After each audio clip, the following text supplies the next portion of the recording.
Choujin X chapter 31.2, I believe it is, 31.2. Now, ELY and TOKIO were pushed to the limit in this episode.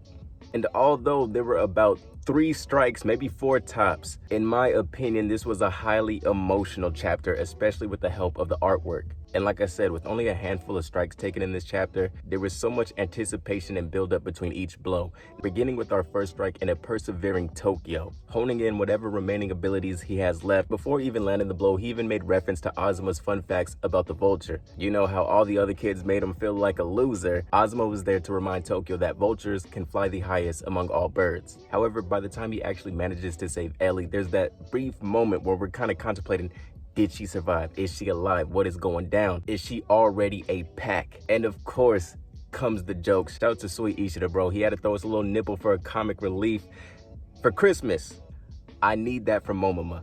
We got the bikini shot. I need the Christmas. If we get that on Christmas, bro, Sweet Ishida watches this and that would just confirm it. But yes, we had the ELY nip slip. Before we get back into the battle, we are shown signs that her and TOKIO's bond has become even closer as she updates him on her new dream. It is now to have an enduring and lasting friendship with TOKIO. In the future, she sees herself as someone who could have dinners with both her husband and her friend TOKIO, along with being filthy rich and taking care of her grandpa. Diving back into the action with only the second and third blows of this chapter, right? We get into more emotion as ELY begins to contemplate whether it'd be right or wrong to kill someone such as Chandra. And this is just another example of things just building up. It's just a simple eye gouge and then burning them, to crisps. But rather than the typical monologue or dialogue, whatever the hell, we get an internal conflict. Do I kill this man? And when she ultimately comes to her decision of survival being key, it seems to shock TOKIO. I think TOKIO in this position would choose to subdue him. I don't think TOKIO could ever kill someone. It would be interesting. That would be some crazy character development,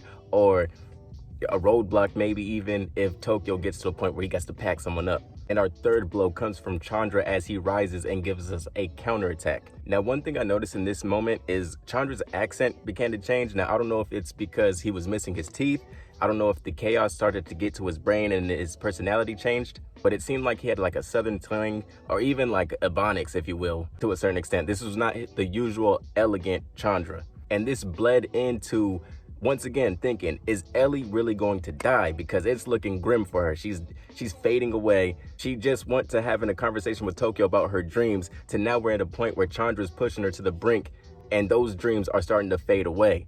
Now, one thing, I gotta shout you out, XV. You were in the chapter, I believe it was chapter 30, when you were mentioning how the personalities and the Choujin abilities begin to mesh, or sometimes people take on. Because of that, now I'm starting to think about that with Chandra, because like I said, his accent started to change. Now, I don't know if he was starting to become more influenced by ELY. It's just a theory. At the end of this chapter, we know that ELY is someone who can take abilities, but if her true Choujin ability is based on her personality, I believe that there's another ability that we may learn that she has in the future, which is to give. We had the flashback chapter of the introduction of her mother, and it is her right hand, which always seems to be shown whenever the subject is on taking things. But taking this a step beyond her mother, ELY is someone who also wishes to give.